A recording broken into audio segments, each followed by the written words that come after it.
हम जब बात कर रहे हैं कि इस युद्ध में दुनिया में महाविनाश की स्थिति तो आ ही रही है, चीन को कुछ फायदा हो रहा है, सबसे बड़ा फायदा इस वक्त रशिया को हो रहा है। और आज ही अखबार का एक और आर्टिकल मैंने पढ़ा जिसमें बड़े बड़े बोल्ड अक्षरों में फाइनेंशियल रिपोर्ट ये कह रही है कि सबसे ज्यादा ताकत तो इस वक्त पुतिन की बढ़ रही है। 150 मिलियन डॉलर का ट्रेड उसने तेल पर किया। अब ये सोचिए, मिडिल ईस्ट में ईरान के बारूदी बदले के बीच पुतिन खुद को इंटरनेशनल पीस मेकर के तौर पर अब साबित करने में लगे हुए हैं।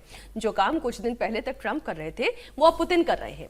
पुतिन ईरान और अमेरिका के इजराइल के बीच में मध्यस्थता की पेशकश कर चुके हैं। वहीं रूस के तेल की डिमांड ऑल टाइम हाई पर है। रूस तेल से इस वक्त जबरदस्त मुनाफा कमा रहा है। जो ट्रंप रूसी तेल की खरीद करने पर दुनिया भर को टैरिफ की धमकी देते थे, अब वो भारत समेत तमाम देशों से ये कह रहे हैं कि रूसी तेल खरीद लीजिए। बहुत ही जो भीख मांगने वाली बात आप कह रहे थे हर्षवर्धन जी कि ही इज बेगिंग, ईरान की भाषा में हम इसे कह सकते हैं कि इस वक्त यूएस रिक्वेस्ट कर रहा है, वो प्रार्थना कर रहा है भारत से भी कि आप रूसी तेल खरीदें। भाई हमने तो कभी खरीदना बंद किया ही नहीं था। जब डोनाल्ड ट्रंप नहीं चाहते थे खरीदे भारत रूस से तेल, तब भी हम खरीद रहे थे। आज और ज्यादा खरीद लेंगे क्योंकि वैश्विक जरूरत है और भारत की भी जरूरत है। पुतिन के पास इस वक्त खाड़ी में अपनी नई पहचान बनाने का एक बड़ा मौका है। ईरान में जंग से यूरोपीय देशों की हालत टाइट होने वाली है। एनर्जी सप्लाई प्रभावित हो रही है, महंगाई बढ़ रही है, पब्लिक परेशान हो रही है, क्रूड ऑयल के दाम आसमान छू रहे हैं। फ्रांस और इटली ईरान से अलग से बातचीत कर रहे हैं। ईरान के गुस्से को शांत करने की कोशिश हो रही है और ईरान को मनाने की कोशिश भी हो रही है। एक बात तो तय है कि ईरान मानने वाला तो नहीं है, लेकिन कैसे रशिया विन विन सिचुएशन में है, ये मैंने कुछ डेटा आपके सामने रख दिया हर्षवर्धन जी। यूक्रेन के साथ जंग रशिया छोड़ दे, इसके लिए कितना दबाव यूक्रेन ये रशिया पर बनाया गया।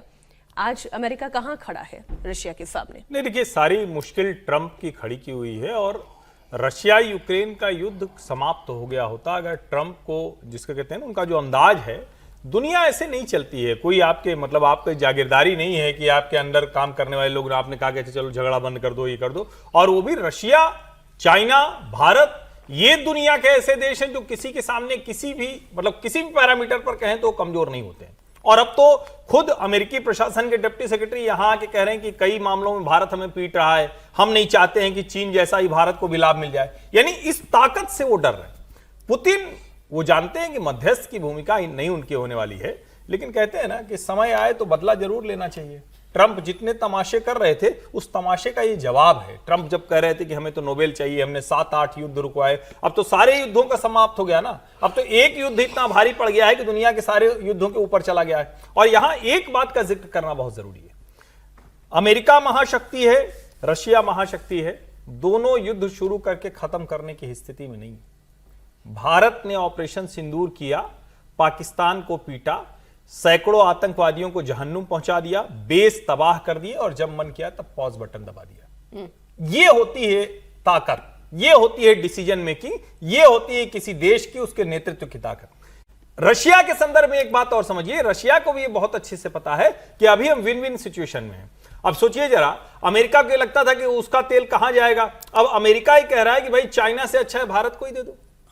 ये दुनिया ऐसी चलती है ना। हाँ। ये ऐसा नहीं चलता किसी की विम्स फैंसी पे एक आदमी कुछ तय करे और उसी के आधार पर सब कुछ चलता रहे। तो मुझे लगता है रशिया अपनी उस पोजीशन का, जिसको कहते हैं ना कि थोड़ा सा लाभ उठाने की कोशिश कर रहा है। ऐसा नहीं कि रशिया को कोई बहुत ज्यादा इस वर्ल्ड पावर बदलाव। भारत का एक पर्सपेक्टिव जोड़ दूं, भारत रूस से पहले भी तेल खरीद रहा था, कम दाम में अच्छी गुणवत्ता का तेल खरीद रहा था।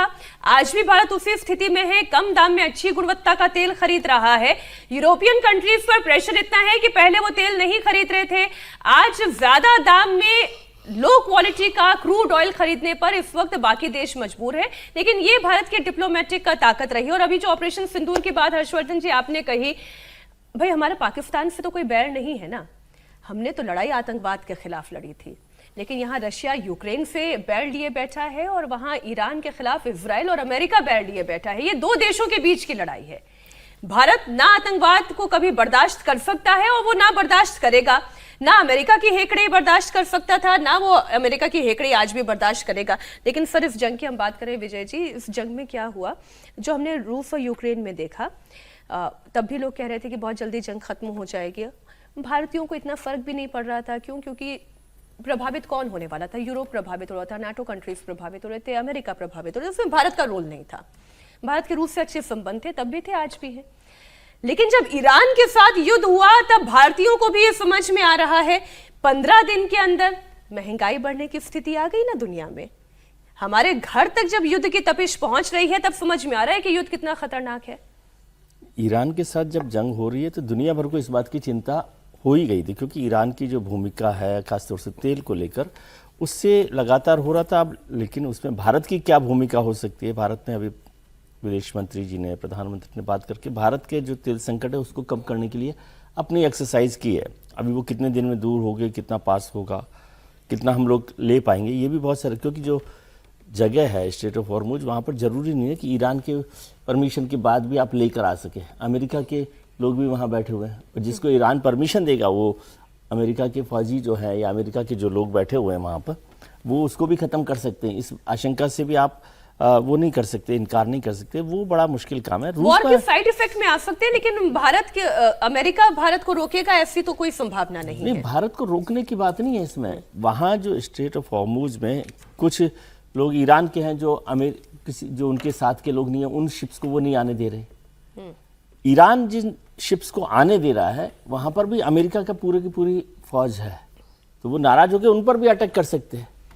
ऐसा है ना, इस आशंका से आप इनकार नहीं कर सकते। और इसीलिए बहुत जंग में कैजुअलिटी हो सकती है। जंग में कैजुअलिटी हो सकती है, वो अनजाने में भी हो सकती है, जैसे वो थाईलैंड के शिप के साथ हुआ ही। तो इसलिए उस कैजुअलिटी को ध्यान रखना चाहिए। रूस के मामले में एक इंटरेस्टिंग बात है जो ट्रंप साहब को समझनी चाहिए, कि रूस तो कह रहा था कि भाई इस तेल को मत खरीदिए क्योंकि ये ब्लड मनी है जी, यूक्रेन के खिलाफ हो रहा है। अब वो दिन भर दनादन कमा रहे हैं, और ट्रंप साहब ने कहा कि भाई आप कमा लीजिए, तो वो अब ब्लड मनी नहीं है। रूस कमा के फिर यूक्रेन पे हाँ, तो वो ब्लड मनी है कि नहीं है, और क्या उससे यूक्रेन रूस का जंग खत्म हो जाएगी, और क्या इससे अमेरिका और रूस के बीच में जो तनातनी थी और रूस को जो महाशक्ति बना हुआ था उस पर कितना असर पड़ेगा? ट्रंप जो है थोड़ा सा फंस गए, लेकिन ये मान लेना कि ट्रंप और पुतिन आज बराबर महाशक्ति है, ऐसा गलत होगा। अमेरिका आज भी बड़ी महाशक्ति है, इसमें तो कोई कंफ्यूजन नहीं। इसका कोई कंफ्यूजन नहीं रखना चाहिए कि अब आप इसको सोच कि चलो अब तो ये खत्म हुआ काम, अब पुतिन साहब के साथ खड़े हो जाएं, ऐसा समझना भी ना समझिए। बात निकल करके आ रही, क्या वाकई कोई डील हुआ क्या?